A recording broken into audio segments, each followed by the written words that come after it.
You're listening to The Art of Imperfect Adulting. I'm your host, Amy Stone. Here, I share stories from real people navigating the adventure that I call adulting. Are you ready? Me too. Let's do this. Hello, friends. In this episode, I'm going to introduce you to Nicole Havelka.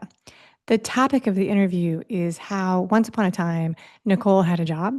She was very frustrated and she made a very clear plan to quit the job and become a yoga instructor. Fast forward, that's not actually what happens. So, sounds like a simple conversation. Why even have the interview? But hey, wait a second. Things that seem simple can often be actually very nuanced and layered and complicated.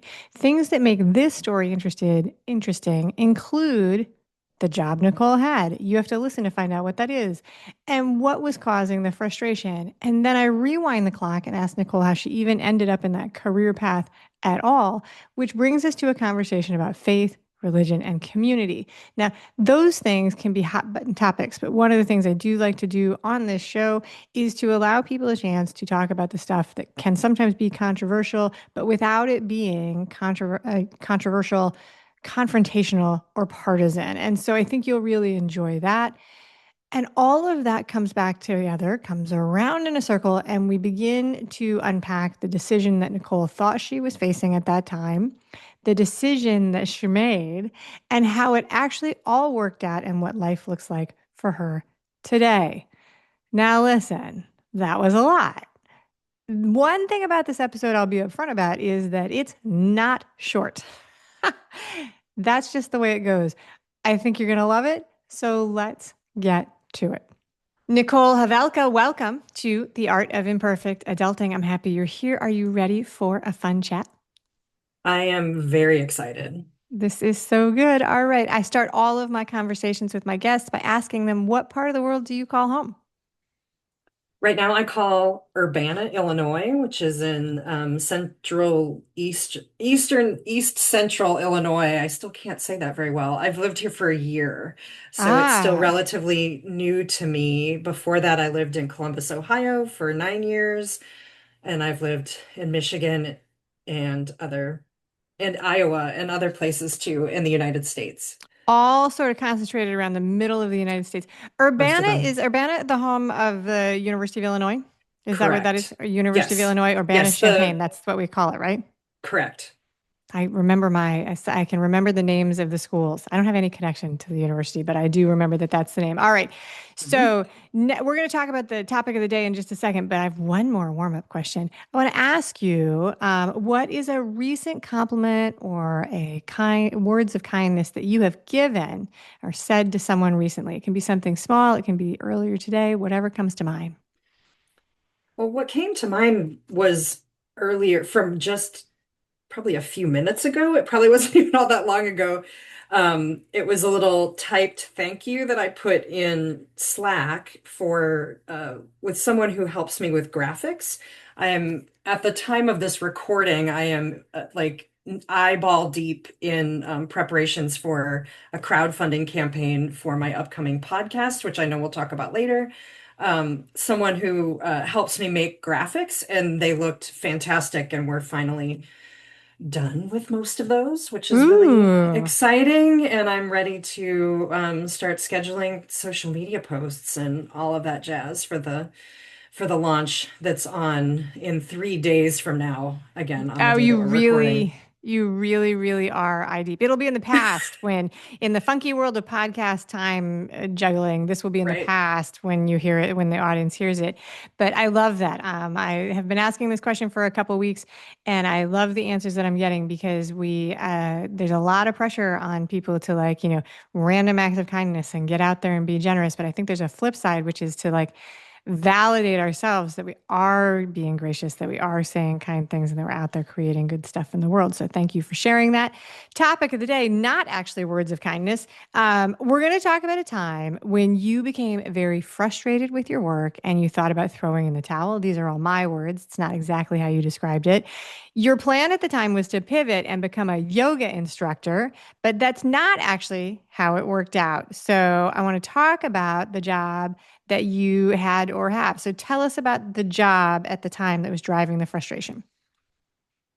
The job at the time, excuse me, was uh, I was working in the at the denominational level of the United Church of Christ. I'm an ordained pastor in the United Church of Christ.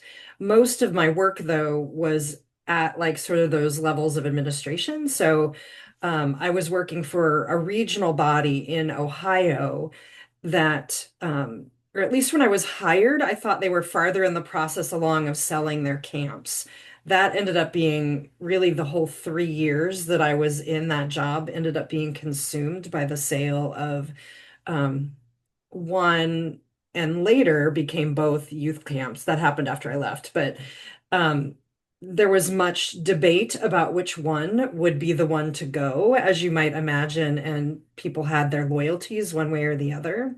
I was hired to come in as, at least on paper, as an innovator, and this was often the kind of jobs I got invited or I got invited into where, oh, we really need people to shake things up and change it, which was fine until there was too much blowback to whatever I was doing that was new.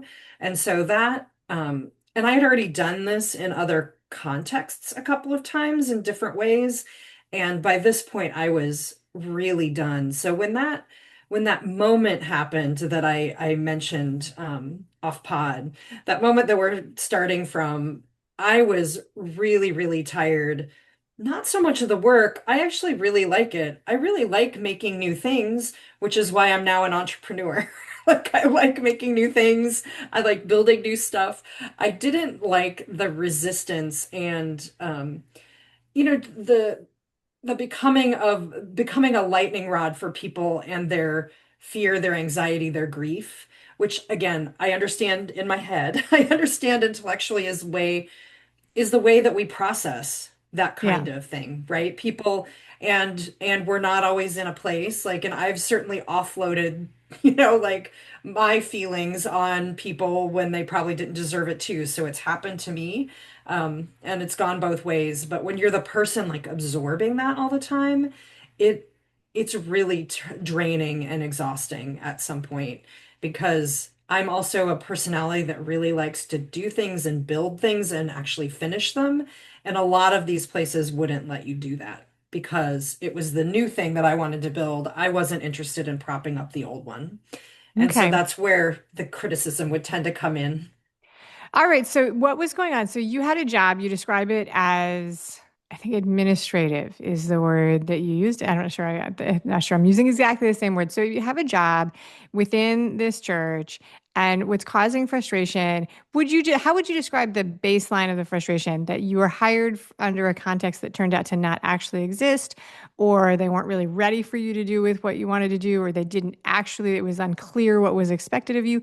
What would you, now that you're on the other side of this pretty much, how, if you had to describe what was the root cause of the frustration from your perspective in this last job, what was it? Hmm.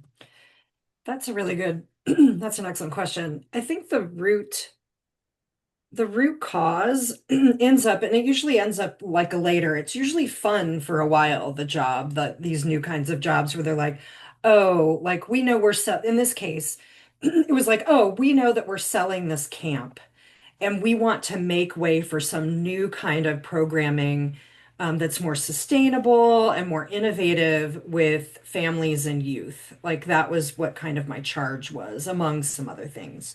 So you were Um, hired to create something new, yeah. But and then really, they what weren't actually people ready for that.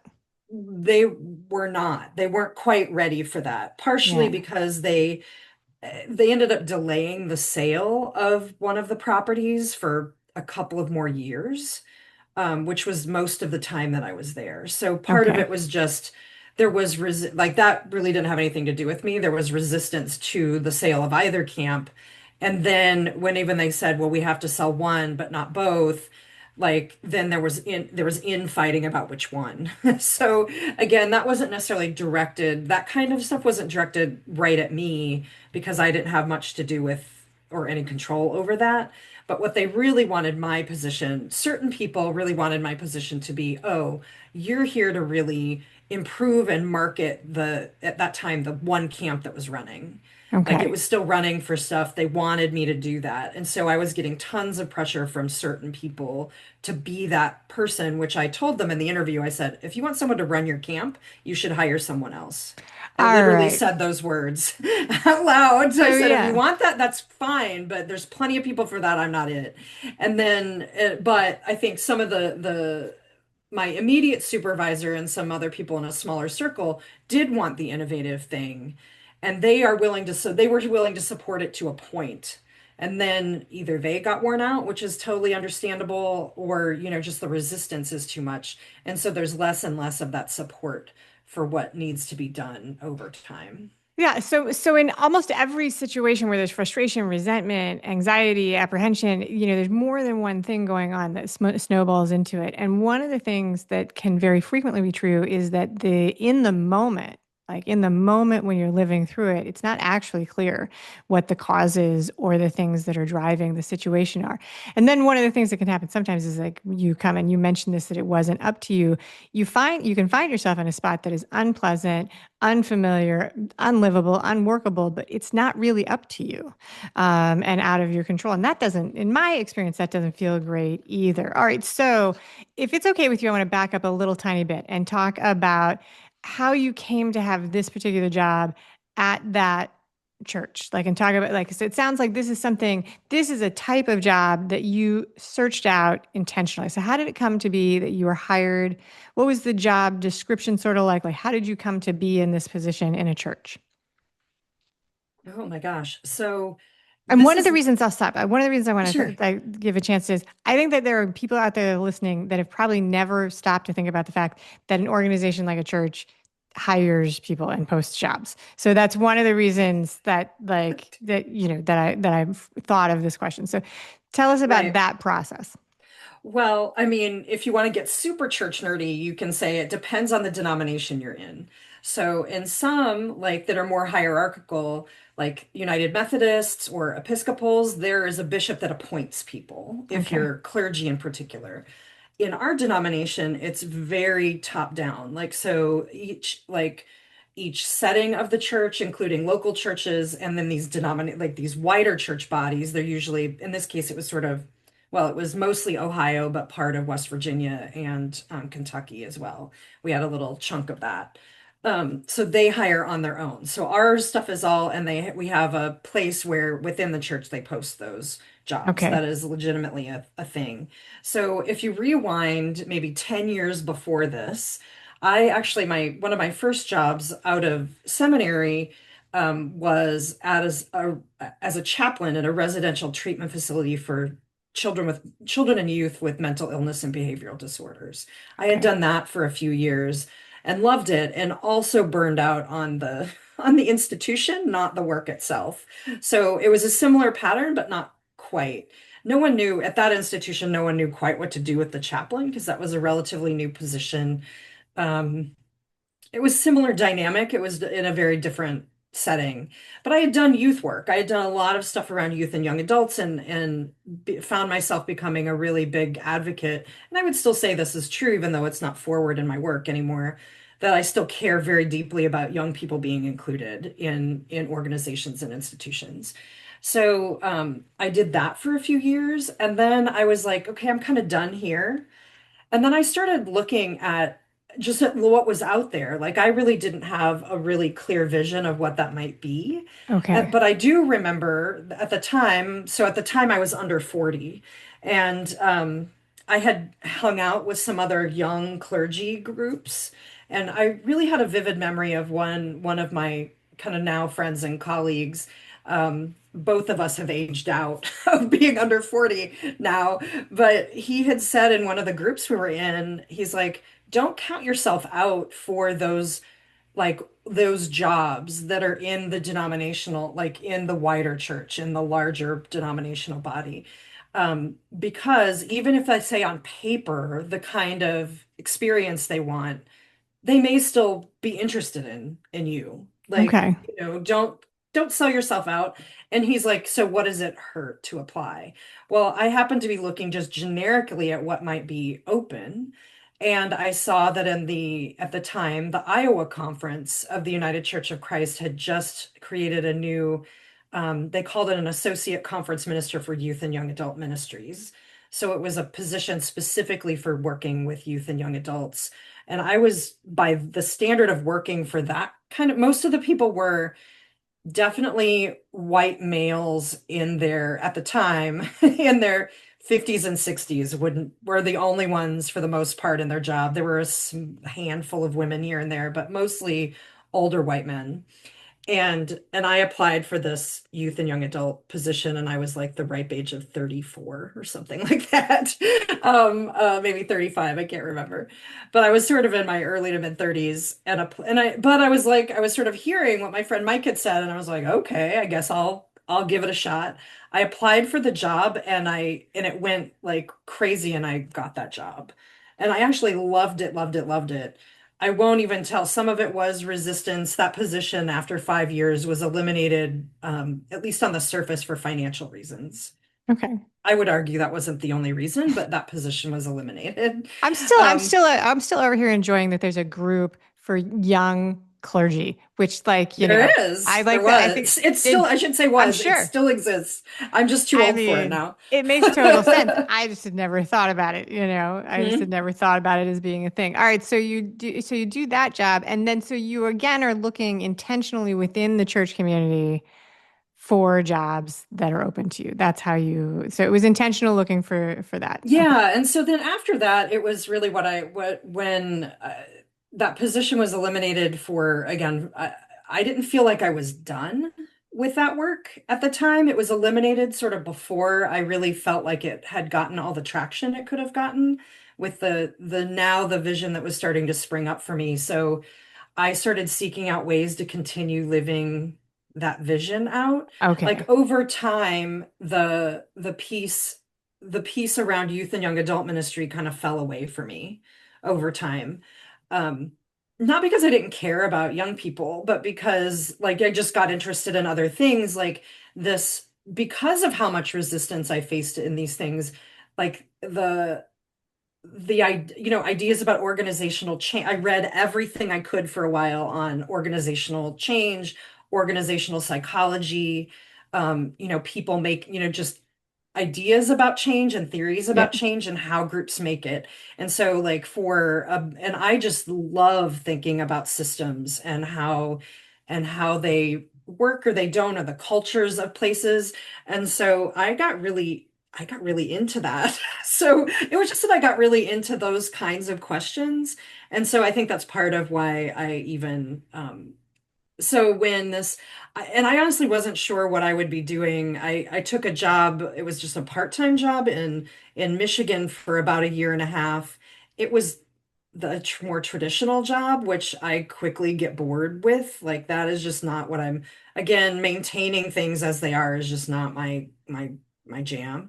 Um, and I started looking after only about a year and a half because I was sort of promised that we might move in a different direction, and that was clearly not happening. I didn't live on bad terms. Like I really liked the people I worked with, but it was just not a fit for me anymore. And then this job came up in Ohio, which was a short-term position, so I knew it was going to be ended up being 3 years, but it was originally contracted as two, and it was the title was something like Minister for Innovation and Creativity. I don't remember the whole title. I have it on my resume somewhere. But and I kind of helped make up the title actually because we were like, what do we put on a what do we say I'm about in order to signal that this is something new? And so that was really exciting. There were people involved in that I was really excited to work with, people who were really, I thought that I knew of. I didn't know them personally, but people I knew that were kind of had reputations for being innovators. So I was really excited to go there and work. And then I met the same kinds of resistance there that I did in other places, some of which wasn't surprising to me.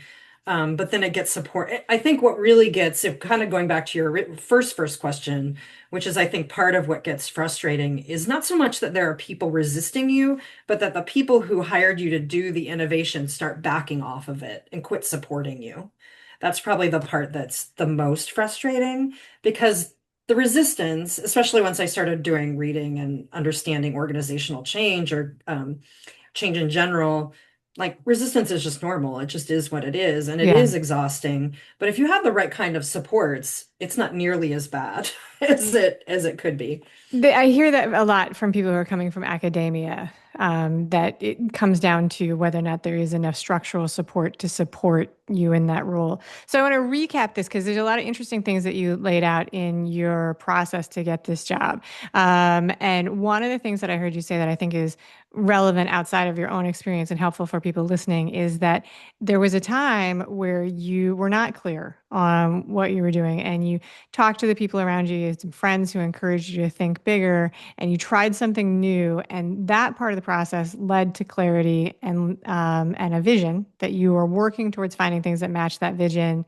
And you found your way to this job with a title that you helped create that really felt like it matched what you were trying to do. And but in 3 years, it became very frustrating. Okay, so now I'm going to zig a little bit in the conversation and we've actually been doing this already, but I'm going to bring it right to the front of this. So religion can be a very hot button topic. A lot of people solve, not in this conversation, but sometimes. And one of the things that can happen is that people solve the problem of the fact that it's a hot topic by just not talking about it at all and just having a super vague, super vigorous conversation where we hint and innuendo and all of those things. And I get it. I totally understand that. But in this case, I don't want to do it and I don't think we have to. I find it confusing if you're listening and you're like trying to figure out like what are they actually talking about. And so you are an ordained minister. You've told us the name of your congregation and the denomination and those kind of things. And I want to give you a chance to talk about like your faith and the faith community and how important it is to you, is all of those things past and present. Oh my goodness, that's a great and broad question. I love I it. can narrow it down if No, you it's want, okay. but It's okay. I mean, here's the thing. For those of you who are listening to this who are like, the church, I don't want to hear anymore, like really hit, like just listen for another couple of seconds. Like, I probably have all of the same feelings you do about the institutional church, having been in it, because I have the same misgivings. So the short version of my faith history is that I was raised Roman Catholic. My family was very religious. I went to Catholic schools from first to 12th grade, where I grew up in Omaha, Nebraska. And when in high school, I had sort of a falling out of faith in large part because the diocese closed my first high school after my sophomore year, like as an institutional sure. choice. Yeah. And now, as an adult looking back on that, I get why they needed to do that. Like, there were like 200 students in a building built for 2,000. Okay. Like, it was not sustainable. Like, what was happening there was not sustainable. And honestly, if someone had actually bothered to have a conversation with me, I probably could have understood it, at least to some extent, as a 15-year-old. You know, maybe not all of the big picture stuff because, I was a teenager and I was just sad that my high school was going to go away. Right. How dare they? How dare they? And that's how Yeah. we all felt, that. 100%. And so I had to You're find dead another to high me. school to go. You're dead to me. Exactly. And honestly, like that experience, I think I'm actually super grateful for that experience now. Because I don't think I would have, if I'd stayed in the same high school, if I had not had that disruption, like I would have been, I think, less likely to have gone away to college, which I did. Just because I had that sort of and then I had the experience of going to another high school where we weren't like, not just me, but a lot of the people who transferred in from my school were not exactly welcomed with open arms. I Okay. mean, some were and some weren't. It was sort of a mixed bag, but like, Did you um, transfer to another Catholic high school? I did. Okay. I did. And my parents actually let me have the choice. I could have gone to a public school at that point, which I had wanted to when I started. Like when I started high school, I wanted to.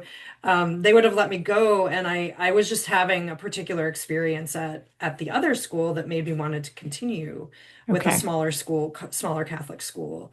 Not necessarily because of the religion piece, but because of the opportunities I thought I would have there Okay. to do. I was a theater kid and a speech team kid and that kind of thing.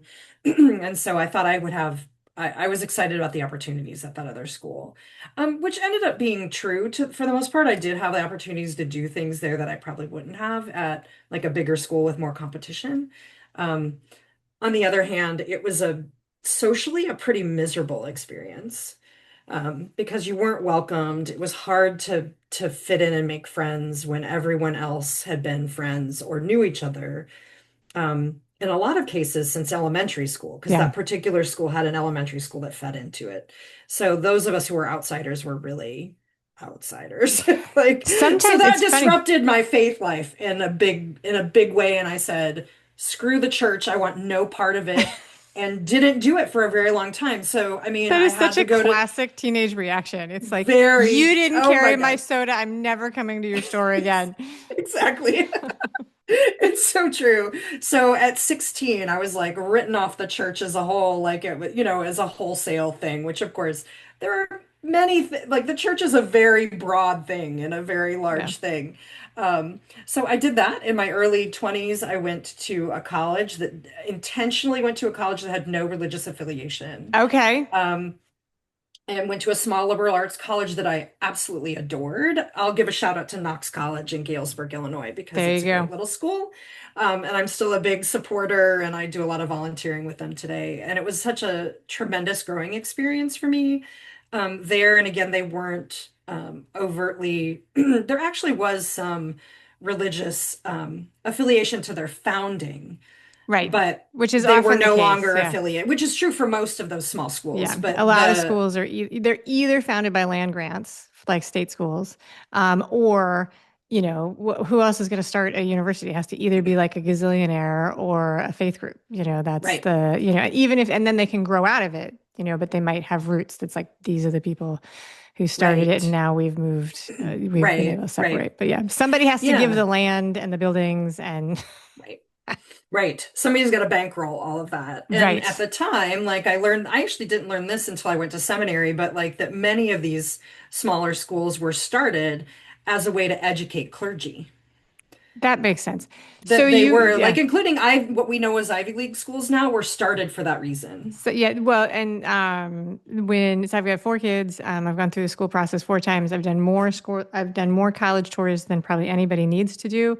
But yeah, you'll walk through the small liberal arts schools, and they're centered around, even if they're non-affiliated, they're often centered around a chapel or a temple. And so then Right. you learn that the story of the first people and the first donation, and so on and so forth. And sometimes it Yeah. holds true forever and ever. And other times, there's later a separation or an inclusion or all of those things. The Yeah. school that's coming to mind, so I'm in Florida, Eckerd, which is on the west coast of Florida, small liberal arts school, and right in the center they have a chapel that is, it's, I don't even think it's used as a chapel anymore, but it was.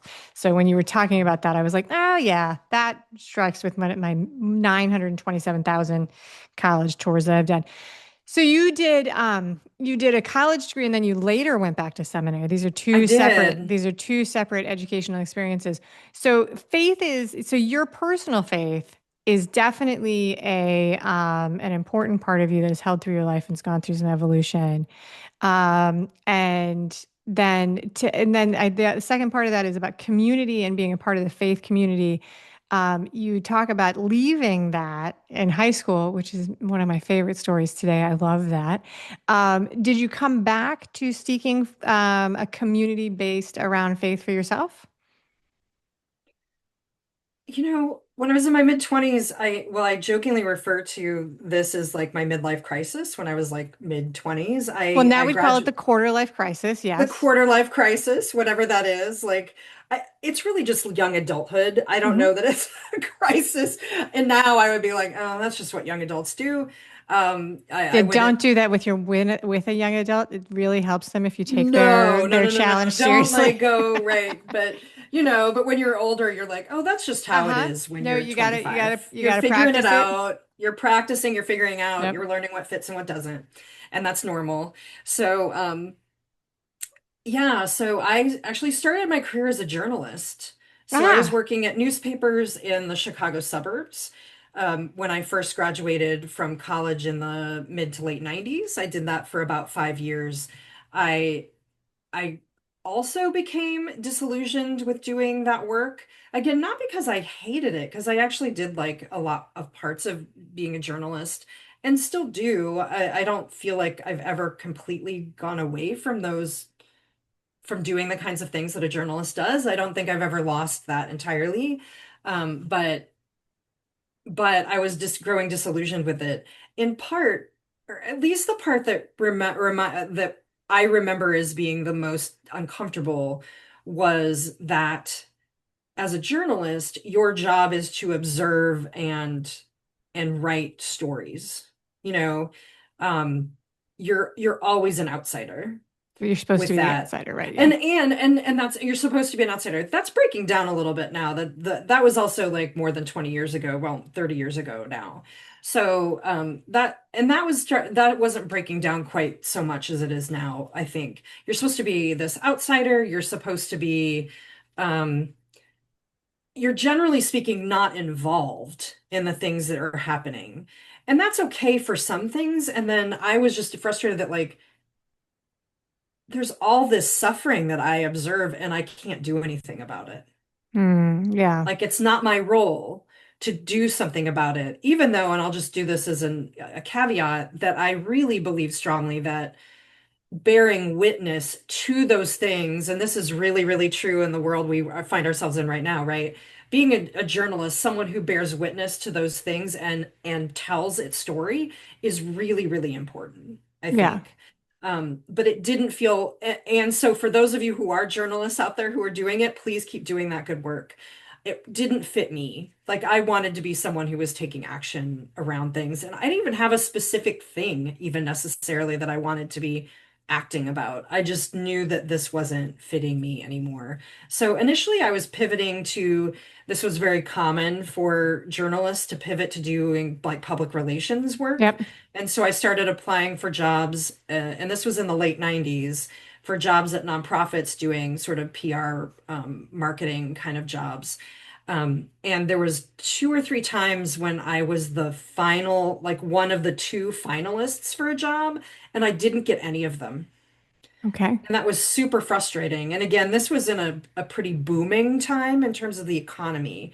So there were quite a few, there wasn't a lack of jobs to apply for that would have fit my sort of level of experience. Especially then, I had like 5 years professional experience and a bachelor's degree. So that was decent. Um, and I wasn't getting, and I got really frustrated. I should also mention that at like kind of overlapping that, I had this weird inkling to go back to church that really came out of nowhere. You'll sort of notice that I have a lot of intuitive moments that sort of guide me. I'm far more planned and strategic now, but like I'm less so now, but I still do listen to those energetic um, pings, if you will, those sort of things that are drawing me, whatever you want to call it, the universe, energy, God, whatever you want to call that, like those sorts of drawing things for me. That's still really important to me, but I wouldn't say skeptical about it, but I'm also more strategic about it than I used to be. But Sure. so when I was younger, so at that point, I had this urge to go back, and it just so happened that a coworker of mine in the newsroom I worked in went to his church, which was a United Church of Christ church. I didn't know that from Adam. I had been raised Catholic, and when you're raised Catholic, especially when you're so immersed in it like I was, like it's like Catholics and then everybody else, like Yeah, all of it's the same here. Protestants are like some big generic blob to you. Now I have a understanding that's far more nuanced, but at the time that's all I understood. And he talked, and he was not like in your face about it at all, but it's just what he did, because he's like, "Oh, well, I'm going," and he was like in their handbell choir, like I have rehearsal tonight, or I'm doing this for my church, or I'm going on this youth retreat because he did chaperone stuff and things like that. And we made fun of him actually in the newsroom. We're still friends, so I'm going to send him this podcast since I'm mentioning him. We talk about this all the time. Um, And we still mention this every once in a while. And so he talked about it. And so then when I had the inkling to go back to church, I literally sat myself down in his office, or maybe sent an email, but I'm pretty sure I just went in his office and I'm like, "So, Brett, I'm thinking of going to church. Like, would you mind if I went with you sometime?" And he looked like, fortunately, was deadpan enough, even though I'm sure he was like ready to fall out of his chair. And he was really receptive. He's like, "Oh, sure. Like, I'm not here this week, but I am here like on this week if you want to come with me." And then he also said, "Oh, but there's kind of a church light. We're having a service in the park, like once a summer." So it was probably around this, we're recording in early In August. early So August. Yep. like it was probably around that sort of late summer time that he said that. And he's like, "If you're comfortable going by yourself, like that's a really chill sort of way to go hang out." And I felt really drawn and led back. And so Yeah. eventually that became the congregation where I was ordained 5 years later. All right. All right. So this may seem like a pretty big veer off of the topic, but I think that it's helpful to understand and to give a platform for people to explain their own personal experiences about. I mean, this is a conversation that not a lot of people are having, and I don't have um, it's like a place to let that be. So you were working in the church, so on and so forth. You've shared a lot about your life, your experience. I know you a lot better. I want to ask you one very pragmatic question when it comes to working for the church, because I think this will be really fun. When you choose, you go to seminary, and you're working for the church. What are the salaries like when you're looking to be an employee of a church? Like, was when you were working for the church as an administrator, is this enough of a job that you did not have any economic pressure in your budget? Were you able to just like live and have a nice life in your last job? Like, I think of, the most famous jobs that go along with churches are known for their respect for either, abject poverty or extreme wealth. Those are the two stories we see. Right. Uh, It, yeah, and both of those stories exist within my denomination because we don't have a ton of really, really large churches, but we do have a few of those where their senior pastors would make pretty like six figures anyway. Um, None of them probably make in the like go to seven. Like that's Okay. not a thing that happens in our denomination. That happens with other places, but not for us.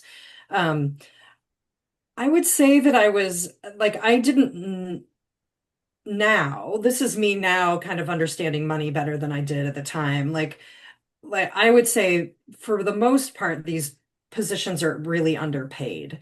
And that was true though when I was a journalist as well. Like a starting journalist, I had to have extra jobs in Okay. order to survive. And that was a little less true when I graduated from seminary, although I would say that it was, but then when I graduated from seminary, I had more student debt than when I had Okay. before. Even though I had really, again, I had been out of school long enough. I'd been out for 5 years. I knew what it was like to repay loans. So I was really like, did as much as I could to minimize the amount of debt I took out. And I have and had very little compared to a lot of people. But I still had extra. Now I had a bigger payment to make on student debt. And during seminary, I again, because partially because I was trying to work and go to graduate school, um, that was a huge financial struggle. And then I ended up with a lot of credit card debt coming out of graduate school. And then spent time being really poor and paying that down as best I could with my first job, which was paid okay, I guess, but not enough to like deal with the mountain of debt that I had. Like it would probably have Okay. been fine if I didn't have the debt, but it wasn't. And that has basically remained true my entire life.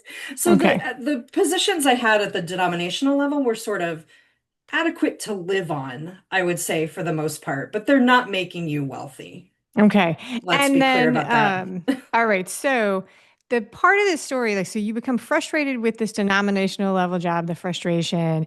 And one of the reasons that I started talking about the money involved is that at some point in here, you are, I guess, are you going to a local yoga studio that offers teacher training, but something comes in your mind that what I'm going to do is I'm going to become a yoga teacher. And I wondered whether or not this was partially like it was the initial idea was I'm going to, It'll be a side hustle. It'll be something else. And so that's what I was thinking was like, was this kind of thing. So how did the yoga part enter this discussion? Well, that happened like parallel to everything that happened like postgraduate school. There was a lot of conversation when I was in seminary, which is a graduate degree. Like that's getting a I did graduate degree. not realize So that that until you people, started those are saying the that. same Yes. things. Yeah. At least with us, that's true. You're Okay. you're getting a master's degree. The denomination has its own process for ordination. And this is less true now because they've changed the rules a little bit. But for the most part, for a long time, getting a master's of divinity was one of the one big requirement toward ordination. But they actually make you do other things as well. It's not the only thing, but it's the biggest and most expensive thing, as you might imagine. It took me 4 years Okay. to do that degree. I did it part-time for 2 years, and then I was full-time for a couple of years. But there's a lot of field work involved, which makes it very, very time consuming. 3 years is minimum. And most people take 4 or 5 at least to finish it, or longer if they're working other jobs, like full time or very, very nearly full time jobs. So, so it's not an easy path to take, whether you're straight out of college or mid-career. So, I'm So how sorry. did you get to Wind me yoga? back to the question. I'm sorry. How did yoga come into the story? Is the Yoga, of course. So part of in seminary, we were talking a lot about how do you take care of yourself in order to be present in the way that you need to be for people, as you're serving a congregation or people in the community or whatever you feel like your call is. And so we talked a lot about that. And I had a number of friends who were sort of daily or at least regular meditators or pray, had prayer practice, contemplative practices of one sort or another. And at the time, that did not fit me at all.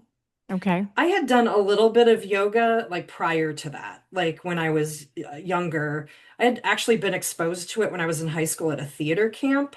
And then later I sort of sought it out when I was still a journalist. That was a time when it seems crazy now, but at the time studios weren't all over the place like they are now. That was in the late 90s. There you would find one or two yoga teachers in your area, and that was about it. Yeah. So Yeah. I'd taken a few classes, which I enjoyed. But then I didn't do it during graduate school. And then I went to, um, and then after I graduated, I'm like, well, I have to find something. Well, yoga is this was literally what I thought. Like, well, yoga is a moving meditation, right? I'll do that. All So right. that'll be my thing. And it became my thing. About 3 or so years in, when I was still working with young, at-risk youth at the treatment facility, I did my first teacher training. So I had already done that. I had Okay. finished that first one I finished that in 2008, I think it was. And I finished that right at the time when I switched to doing this denominational work.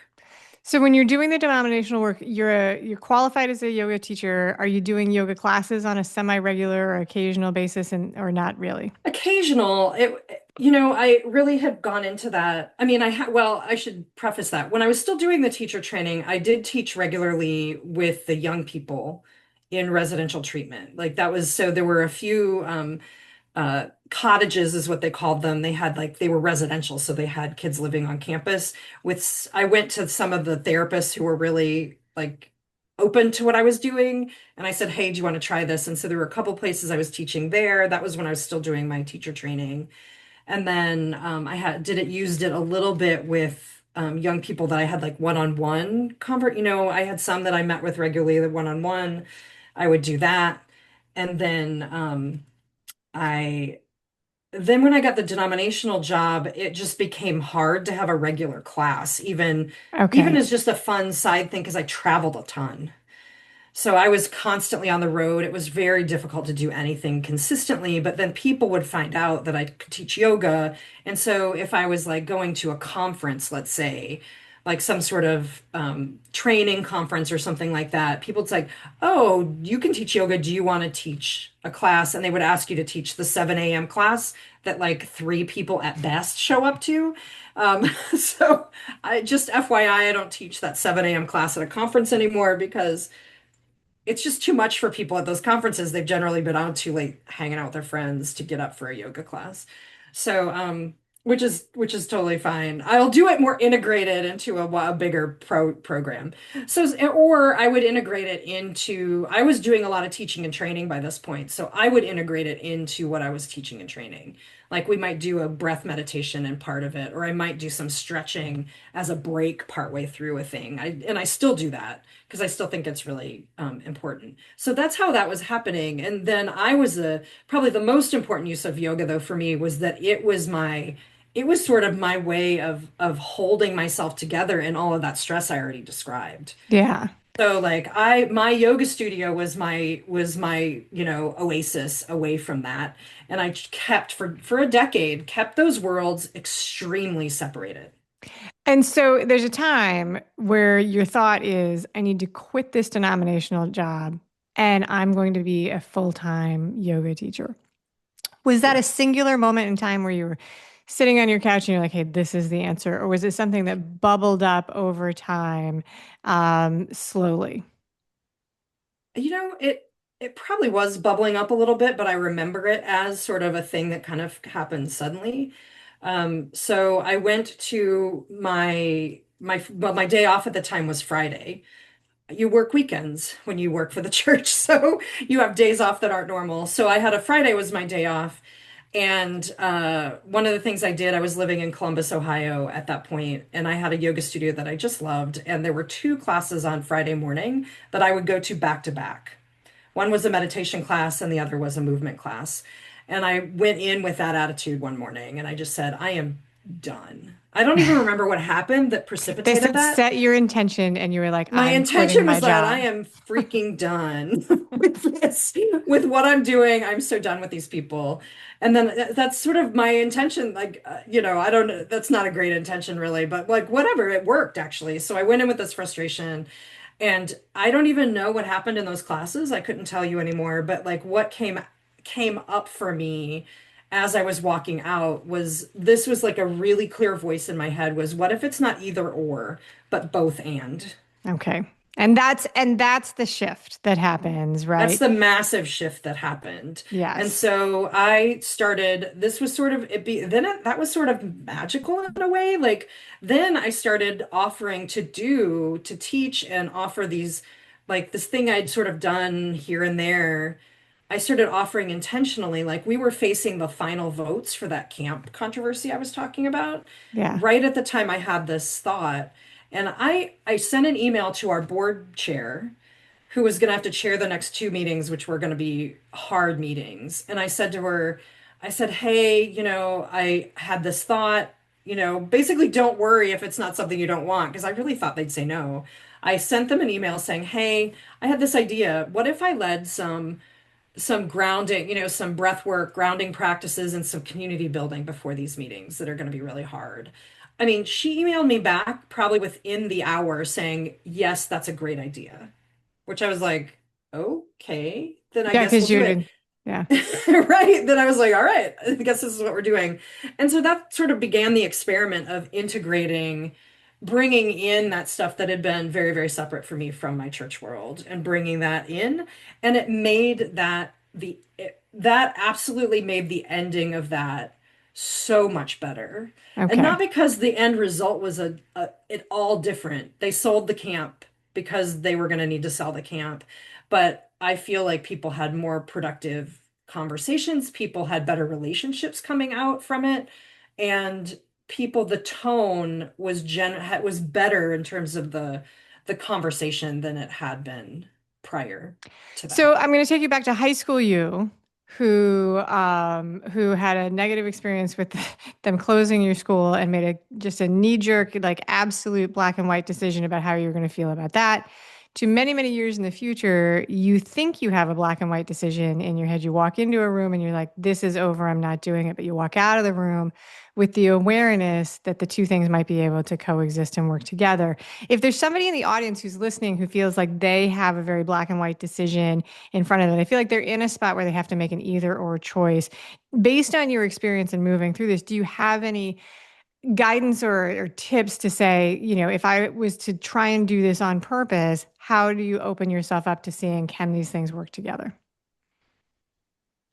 Have a spiritual practice, whatever Okay. that looks for like for you. Um, because I think, yeah, even more so after that moment, like I now go to my practices to help me make those kinds of decisions. Very It sort nice. of happened, like I would say those sorts of things happened in heightened emotional moments or whatever, I would turn to those things. And Yeah. now also my like yoga and meditation practice is just a daily thing now. Yeah. And that has been true for a long time, but it has maybe a different intention. And then I did that with the formation of what is now my business, which is birthed out of that moment, out of that both and moment, which was probably 7 or 8 years ago, at least, maybe longer. I'm losing track of time. It was probably longer than that, but a long time before that. So I had that inkling, that idea of what this next thing. So I did, after that moment, I did pretty quickly after that sign up for a 300-hour and advanced yoga teacher training. Okay. I got attuned to do Reiki, which is an energy healing practice, which I'm attuned to do now, and did a bunch of stuff, a bunch of advanced training at the yoga studio I was at the time, as a If I way, had a partially as a hundred way to bazillion, explore what I was yeah. going to do next, because I didn't know what it looked like. If I had $100 bazillion, which I do not, and endless time, I would want to do a survey of all the humans in the world and find out how many ordained pastors have gone on to get a Reiki certification. Because I think that that would be a really, At really least in our interesting. progressive circles, a lot is the Right. answer. I just think it would be a really interesting data field. Like, I don't know if anybody's like researched it, and I just think it would be a lot of fun. I'm not sure it has any practical application, but it does, you're a person who represents that these things come together in perhaps unexpected ways. It would be really Right. interesting. I could expand it and be like, how many rabbis and priests and all of these things. I would Sure. like how many, like, I think it would be a fabulous, fabulous question. So, what does your life look like today? Because you are like I don't like. So, what do you do? And I know you've talked about it a couple of times. We're going to Yeah. wrap up in a minute with my final fun questions. But tell us Yes. what you do today. Tell us about the upcoming podcast and how people can find you. I'm that's so exciting. So what I do now, we're of course running out of time, so there's been an evolution since that both and moment, and I've been exploring what that means ever since. The way that looks right now is that I have my own business, which I've been running for about 6 years. It's called Defy the Trend, and I now call myself a burnout recovery coach. Okay. So I help people like the people like me who are change makers, artists, healers, faith-based organizers or leaders of some capacity, or just people who quite frankly just care about Yeah. the world and want it to be better for all people. So I want to work with those folks. I do that by coaching. I can also help do that with like visioning and strategy with organizations who want to be sustainable and who want to Yeah. do make the change they want to make in the world without burning people out, their teams, and they want to do that in a compassionate, humane way with their team. So that's the work that I'm doing now, and like you've helped me tell my story so beautifully. I think people will understand why I'm doing what I'm doing very, very well as they're listening. Hopefully, still listening to this probably too long podcast because I like to talk. So, so that's what I'm doing. You can find me at defythetrend.com as my main website. You can find me at Nicole Havelka on LinkedIn is my most active place. Blue Sky is another place to find me. I'm not on there quite as often, but that's under just-rest is what you'll find me at there. And I'll tell you more about why that word in a minute. And then I also have a newsletter called Just Rest on Substack as well, and that's defythetrend.substack.com. And that's the precursor to my podcast you just referred to. As of this taping, I am crowdfunding to help pay for some professional support for the launch of that podcast, which I'm calling Just Rest. Burnout tips for everyday radicals for the people that I just described. And it's going to be cool conversations like these in the messy middle of like people who want to make change and who want to take naps. Yeah. How do we make both of those things? And it's a both and sort of conversation because it's rest is resistance to grind culture, to toxic capitalism, to all of those things. So resting is in fact in and of itself a form of resistance. And so that's what I'm looking to explore with my new podcast, which by the time this airs, hopefully will be a thing. And the place on my website that I hope it will exist will be defythetrend.com/podcast is where I hopefully that stuff will all live by early October would be my Yeah. guess.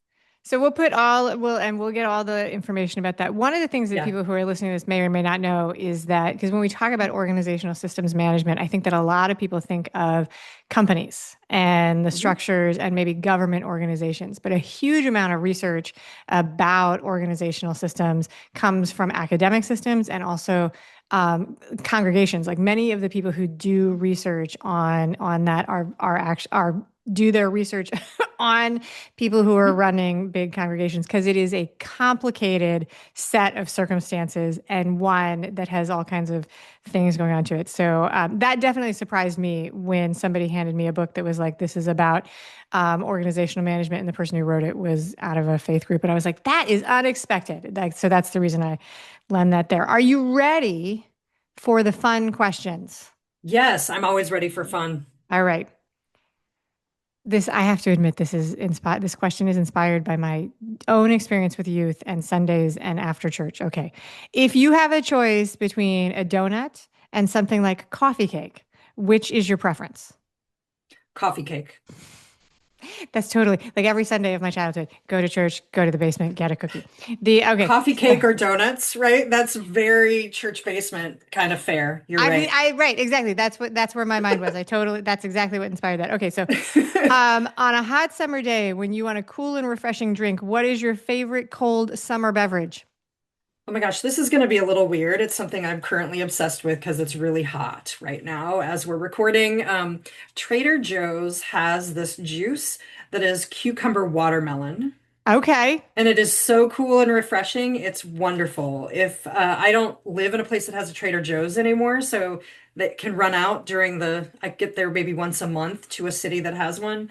The other thing I like is the Simply Limeade with seltzer Mmm. water mix. So you mix seltzer. This is a pro tip, friends. Like simply limeade, or you could do lemonade, but I found the lime tastes better, and then get just plain old seltzer water and mix that together with ice is another really good one. That does sound delicious. We went through a Mm. phase in my house that was like 10 years where it was like the simply pink lemonade. So that's like, I'm a fan. Yeah. And the kids were young. So tried limeade once with them and they were like, no. Yeah. Now they'd probably like it, but okay. So when you have a tough problem in your life and you want to talk it through with somebody, who is the person in your life that you are most likely to call or text for support these days? I am blessed enough to have lots of people in this category, but the first person that I thought of is my dear friend Ellis, who is another um, fellow church nerd who's been with me for a long time through all of this nonsense. And my friend Ellis is similarly frustrated now with the church and is getting is this close to being done with their master's in counseling and is becoming a therapist. Okay. So we'll be doing a different kind of work and doing work and change in the community. But the reason I always tell them that I call them a lot is because call or text is because um, like I know like someone who is both really supportive and who does not bullshit me. Very good. Like will tell me like I love people who will just get in my face and tell me when I'm being an idiot. So and Ellis is one of those people and I can think of that's like making me think of other people in my lives too, but Ellis was the first one that popped to mind. That's fantastic. That's it. Nicole Havelka, thank you so much for being a wonderful guest today on the show. Oh, thank you, Amy, for even having me. This was a delight. Thank you for listening today. I hope that you enjoy the show. And before I go, I want to encourage you to become a bigger part of the conversation. Obviously, subscribe wherever you're listening to the show. Listen to more episodes. That'd be great. Again, please write a review and tell your friends about the show. That truly is a great help for getting the show in front of new people. Okay, but more fun for you yourself, head over to imperfectadulting.com and join the email community. You'll get some free stuff right away, and that way you'll begin to get the emails about the podcast. This includes the links for the special offers from the guests, and it's the only way to get that. Also, if you aren't in the mood to listen, I actually include an article directly in those emails. Whee! Now, if you love this and you crave more time with me, Amy, as a coach, a mentor, or just adultier adult, numero uno, check out The Village. If you have a story you want to share with the listeners, I'd love to hear from you. I have an open application. Just let me know you want it. And that's a wrap for today. Until next time, remember, the journey is the destination. Ralph Waldo Emerson said that, not me. Well, until just now, I did just say it. But what I want you to hear today is that if your adulting journey isn't going the way you expected, that may not mean that you're lost. It may just mean that you're on your way. This is Amy Stone, signing off.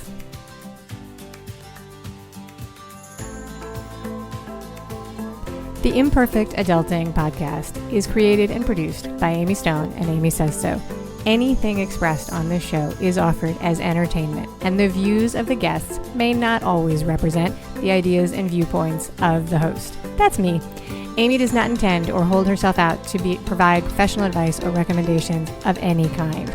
In the end, you and you alone need to make those kinds of decisions based on your personal and individual situation, needs, circumstances, and comfort level.